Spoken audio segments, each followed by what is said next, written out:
Thank you. I'm seriously thinking of changing the name.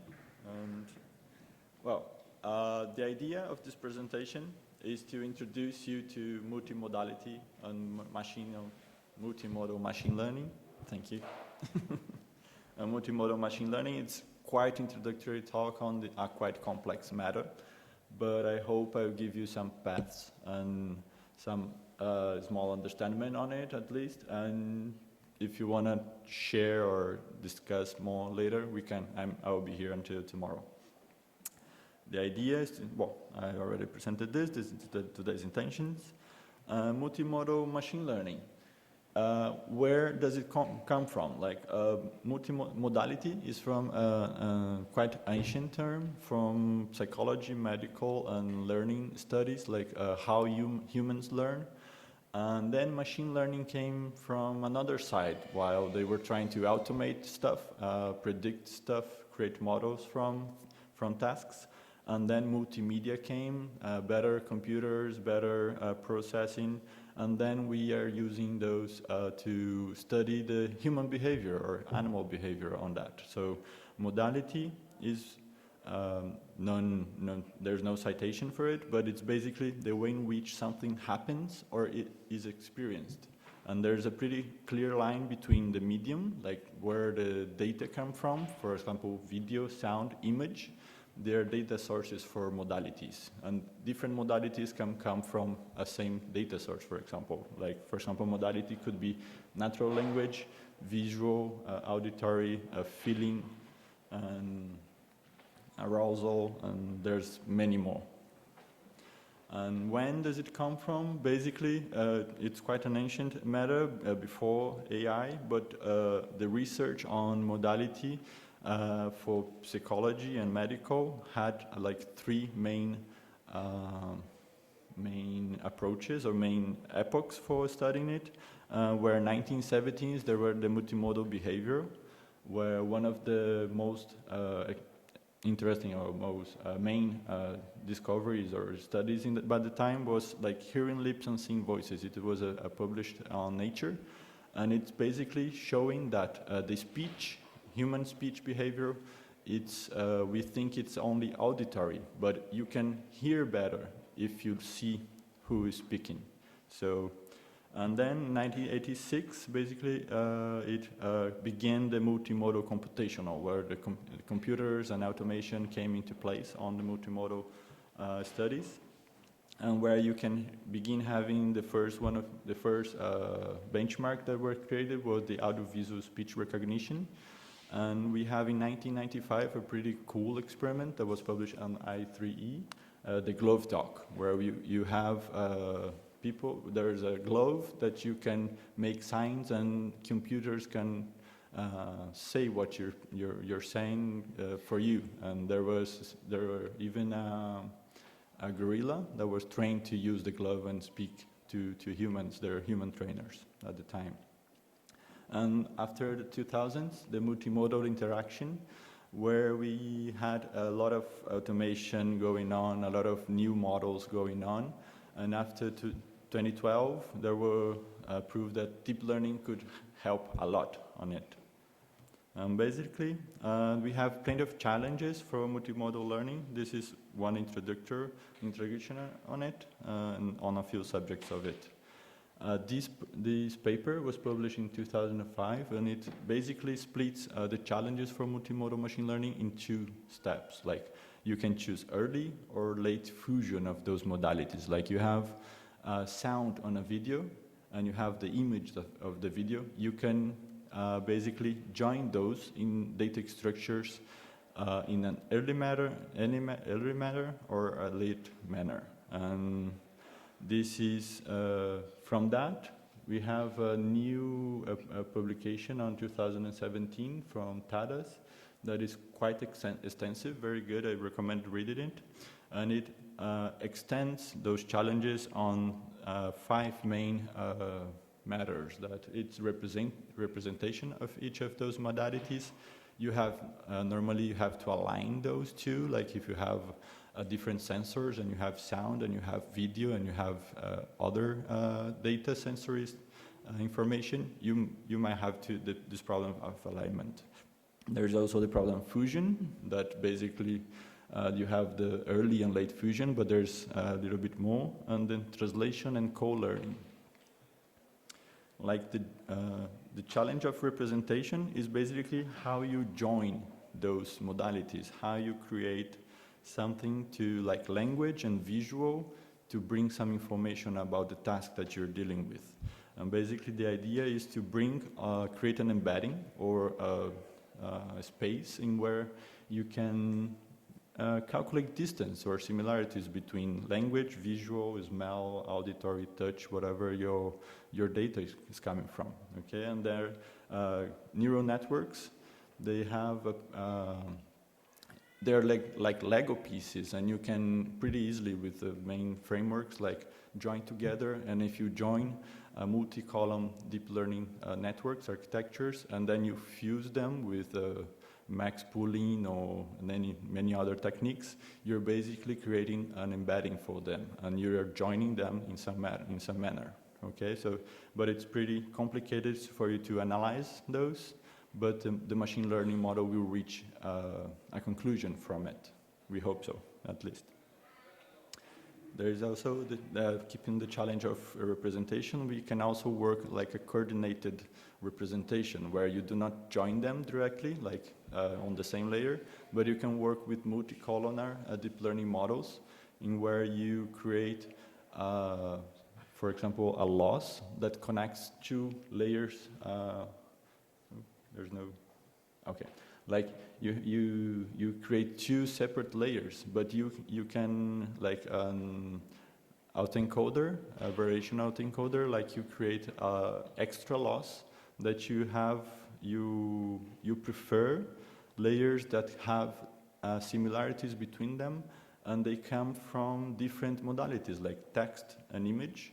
It's an example where you have these two layers, for example, they're being sent towards a similarity measure or a similar structure, and this is made with similarity metric-based laws, or maybe a structure hashing. You want them to look similar in a binary form, for example. And then there's the challenge of fusion. That is, we have the 2005 study that showed early and late fusion. There's also hybrid, that you can make both. And the model base is basically you can switch different kind of models, and neural networks are in there too. And you can, deep learning models, you can create the entire late, early, or hybrid into your architecture, like Lego pieces. Then we have the co-learning. And co-learning, it's interesting for models that you can use previous learnings. So transfer learning, for example, is a technique that got introduced into deep learning, where you can you can train your model into a task and then transfer it to another one. And there are some mathematical limits to it, although you have pretty certain results of it if you studied, if you compare those tasks, you can have a pretty good insights if it's going to work, if it's not so different task, and you can analyze it mathematically. And the transfer learning, there are three main approaches that were used, like maybe parallel, non-parallel, hybrid. Hybrid is pretty interesting. Like, for example, if you have some audio data that you have in English, and then you have the audio data in Spanish, and you can train it with intermediary data set for text data. That is basically the English audio would be this orange data set that you want to transfer to text and then translate to Spanish. And then you have a model that can not even solve one task of text to speech, but also translate text, audio English to Spanish text, or Spanish audio, for example. And there's a pretty good study on this concept for transformers, architectural deep learning. And then other strategies for training, like zero-shot, concept grounding. They came a couple of some years ago, and they are bringing some ideas on modality and how to compare multiple modalities. You can use, for example, arousal and connect it to interestingness. Is arousal connecting to interestingness? We are not sure yet. There are plenty of studies that have different results, and another study is to connect memorability, the intrinsic idea of memorability of multimedia. Is it connected to interestingness? We are not sure, and these are strategies that can help us find this relationship, if it's non-linear or it's linear, and how it is connected. And we have the Tadas also designed this table that he's evaluated around 200 papers from previous years, where they were finding those challenges inside specific tasks. And why not? Let's get the tasks that have the most challenges on it. Image description, video description, media summarization, and we have most of the challenges in them. For example, if you have an audio data that's not really aligned with video, you have the alignment challenge. And you need to create a fusion from them. If you want to learn something, then create a machine learning model that's capable of extracting information from both data sources. Some benchmarks that are interested, connected to those three that I mentioned, is there is a multimedia benchmarking initiative. They meet annually, and they have this task for this year, 2019, for predicting media memorability. And a couple of years ago, they have a predicting media interestingness too. So if you are interested in exploring one of it, or maybe both, you have them online. If you go to their website, you can send them an email and ask for the benchmark for the data set. They're really looking forward to share their experience. They're pretty good researchers also. Then there is these multimedia recommender systems. On the recommender systems studies, there's not many advancements lately. And one of the things that they're trying to do is to include the idea of, for example, human behavior on interestingness, on memorability, on arousal, on fear, and identifying those might bring some insights to how to better recommend. And there's also the ACM Multimedia that is happening this year in Nice.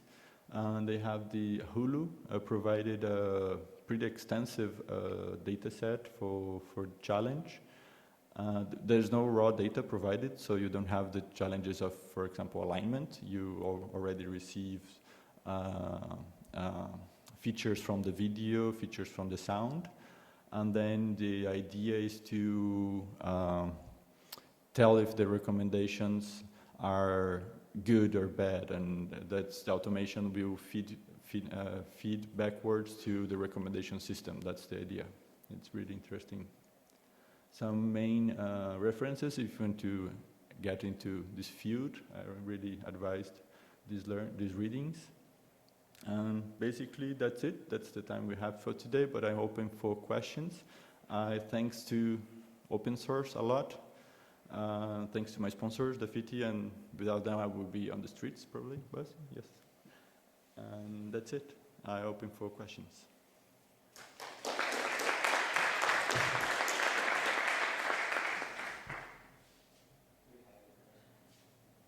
Do we have any questions?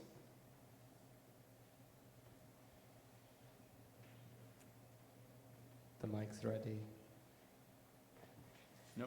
Perfect. Well, thank you. Let's give Ricardo another round of applause for that talk. Thanks a lot.